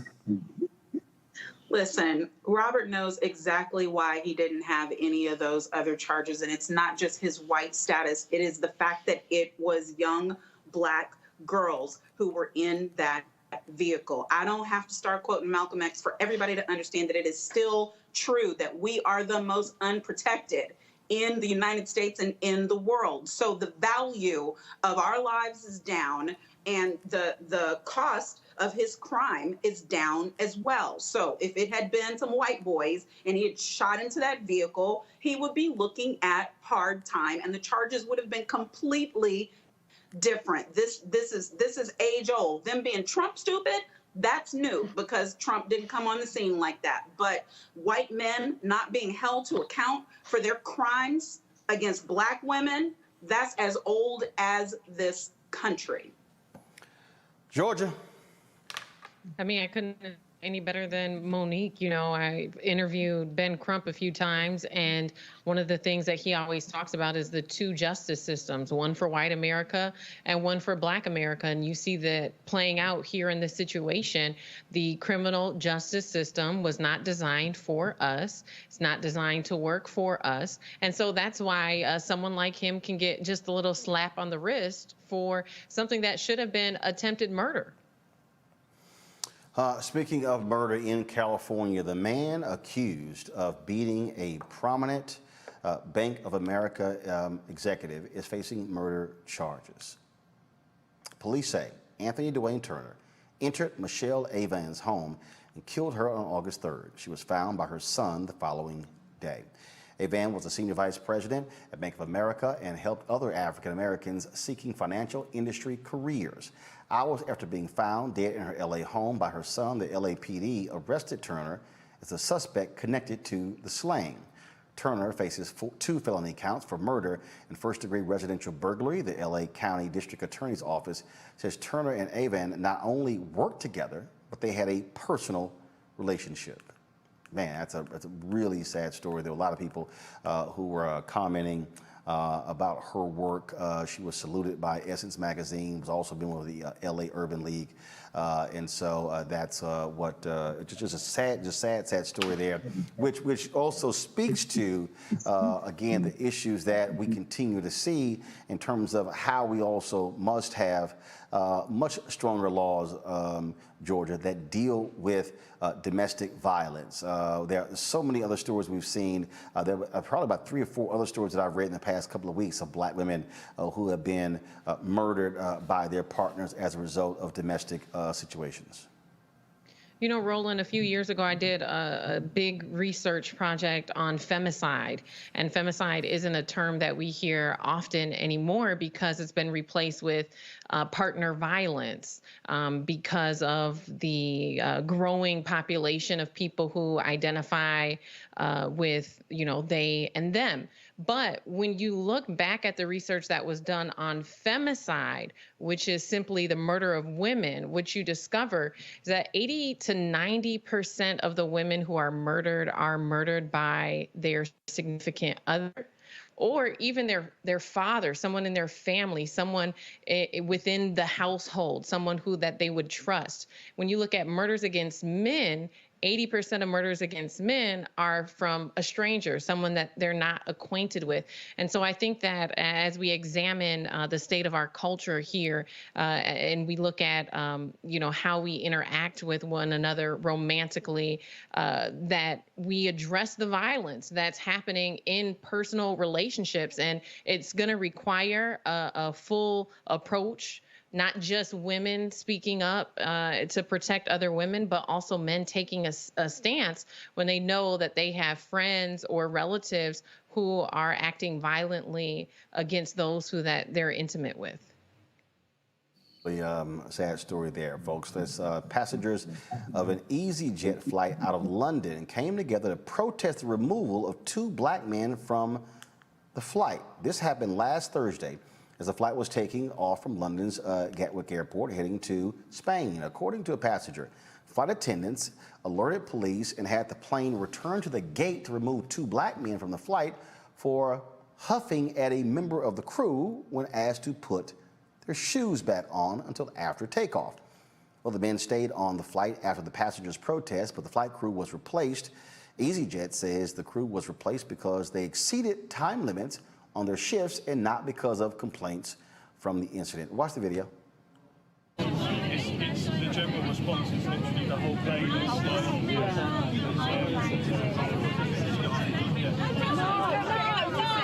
don't do that. Don't get off. Don't get off. Sit down. Don't get off. No, they shouldn't. What have they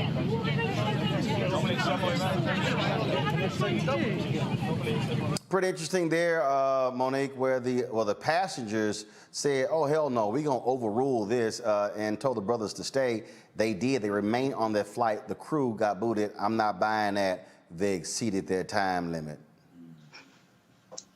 Maybe, but still, it was just great to hear others on the flight who were sticking up for them and not just letting this pass.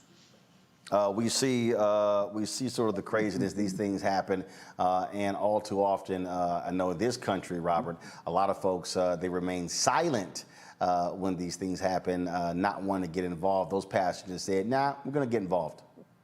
You know, shout out to those European white people. I think that some of our white people here in America can learn from those Europeans about what it means to really be an ally. That is not simply you were your ally during election time or when we can do something for you, but when you see incidents of racial injustice taking place, then you can stand up and use your privilege, use your power to actually speak out against it and stop something from happening. And look, I don't know why the brothers had their shoes off. That sounds very weird to me, quite frankly. No, but, it's not. No, it's not. Robert, I fly all the time. White folks had their shoes off. Hell, they be sitting here with them funky ass toes and no socks on the seats, on the damn wall, sitting in the bulkhead position, and I be looking like, man, one plane, they lit at one. We were flying, and they had that nasty ass crusty foot, in between the seat. It was kind of like, hey, you need to take that foot down. So I've seen it. See, Roland, this is exactly what I tell this day. I don't care when COVID ends. I still travel with my mask, with a face shield, with gloves, and a bottle of Lysol that I spray on the seat when I sit down for this is that reason. So I'm not saying the foot thing was the best thing for them to be doing, but regardless, I do think that the airline needs to understand better ways to handle these situations. And when you see exercises like this where there's actually good allyhood, it does give you some hope for the future. So hopefully some of our friends at the Tennessee mass meeting can learn from these European white people how to act a little bit better and be better allies. Well, I just let them know, you bring your little crusty ass feet over here, but look, so I get it. And again, they didn't say they didn't have socks or anything on, but first, also, where's the damn rule that says your shoes got to be on? See, that's that arbitrary BS that you see that goes on, so we know exactly what took place there. All right, folks, that is it for us. I want to thank Georgia, Robert, and Monique for being on today's show. As I said, I said I was going to give a shout out to the folks who gave during the show. Let me shout out Johnny Burton, thank you for your $10. Samuel Thomas for $100. Michael Burleson for $5. Joyce Jackson Lott for your $100. She said, no shout out necessary. You got it anyway. Sandra Cole, $25. Fayetta Sawyers, $50. Tommy Williams, $3. Deborah Elaine Denard, $15. Reginald Ray, $50. Marcus Marcus Goodman, 25. Debbie Tate, 50. Shirley Ward, 25. She says she sent you $25 for Robert sound like my dad, Ray Ward. Robert, appreciate you sound like her daddy. That got us some money. Karen Stiles sent me $5 for the equipment. Samato Dabney sent 20. Kendra Jones, 50. Antoine Pruitt, 25. Francois Eberhardt, 15. Christique sent $50. Thank you so very much. 6 a.m. sent $1. That's all I have this week. 6 a.m. We appreciate it. Every dollar that comes to us, we treat it the same way. You get the same shout out as the person who gave 100. And so thank you so very much. Cordell McMillan sent $2 for the Blackest Show on TV. Can't wait for the announcement. Actually, going to be 2 announcements that week. Latoya Fears for your $10. Kalinda Lee for your $20. I appreciate it as well. Linda Robinson for your $25. Sharice, Kelly Garrett, Ray Wilson.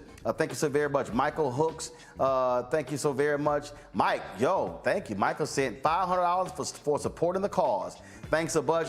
555-450. Cynthia William Buggs, Justin Collins, Willie Carswell, Donald Rush as well. Roxana DeShong, thank you so very much. Ford, Helen, Joe Madugo, thanks a lot. Jasmine Doby, Mo S, Demetrius Hammond, Pamela Muldrew, Curtis Rhodes, Joy Jenkins, Douglas Washington, Andre Terry, Jay Bailey, Clarice Zoll, Teresa Nobles, Cordell McMillan, Francis Mitchell, let's see here, Earl, Angela Wilkerson, Ray Wilson, let's see here, Ronald Pierce, Melinda Evans, all thank you so very much. Also, Nina Murphy, thank you very much for your $50 contribution. Joycelyn Roach, thank you so very much as well. And let me see here, okay, let me see who else I got. I'm looking.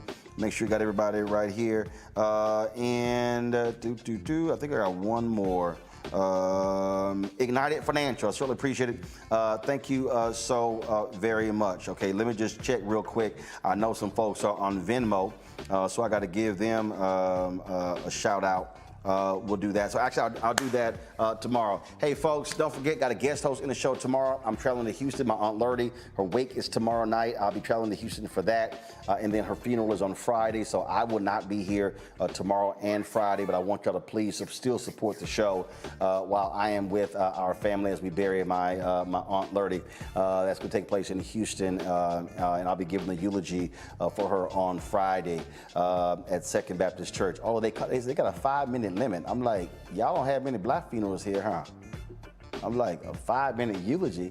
Black people, we get through all the church protocol in the first 5 minutes, so we'll see how we work that thing out. And don't forget, Sunday, I'll be broadcasting on Sunday from Cynthia Entertainers Golf Tournament. Y'all, it's going to be a fantastic show. It's going to be comedy, it's going to be music, we're going to have it all, and we are the exclusive, we're the only media outlet that's going to be providing it to you.